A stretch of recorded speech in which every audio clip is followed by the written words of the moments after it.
Hello students, dictation 5 second बाद शुरू होगा। स्टार्ट।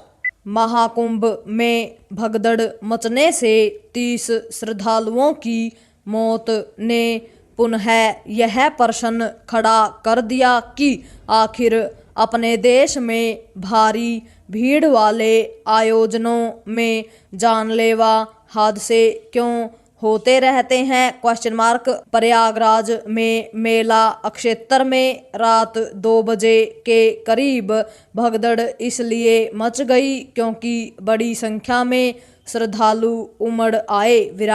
उनके दबाव से बैरिकेड टूट गए और फिर अव्यवस्था फैल गई।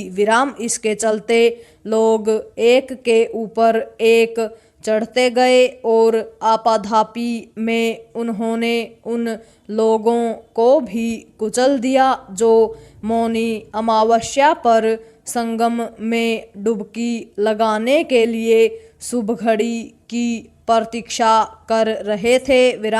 इनमें से कुछ तो वहां सो रहे थे।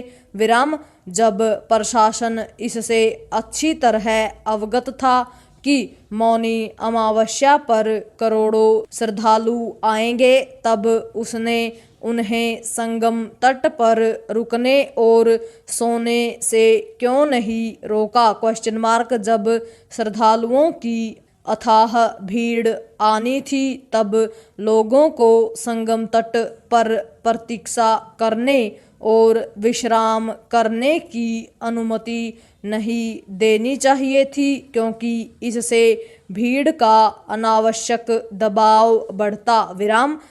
प्रशासन की प्राथमिकता तो यह होनी चाहिए थी कि श्रद्धालु आते जाएं और स्नान कर प्रस्थान करते जाएं। लगता है वह स्थिति का आकलन करने में चूक गया और इसी के चलते अनहोनी हो गई। इस तरह की अप्रिय घटनाएं केवल सुरक्षा प्रबंधों में किसी कमी के कारण ही नहीं होती, वे लोगों की ओर से अनुशासन का परिचय न देने के कारण भी होती है। पैरा। प्राय आस्था के आवेग में लोग या तो संयम खो देते हैं या फिर सुरक्षा प्रबंधों की अनदेखी कर देते हैं और दुर्भाग्य से कई बार वहाँ भी जहाँ कोई भी सुरक्षा व्यवस्था तभी प्रभावी हो सकती है जब लोग प्रशासन का सहयोग करें और उसके निर्देशों का पालन करने के लिए तत्पर रहें।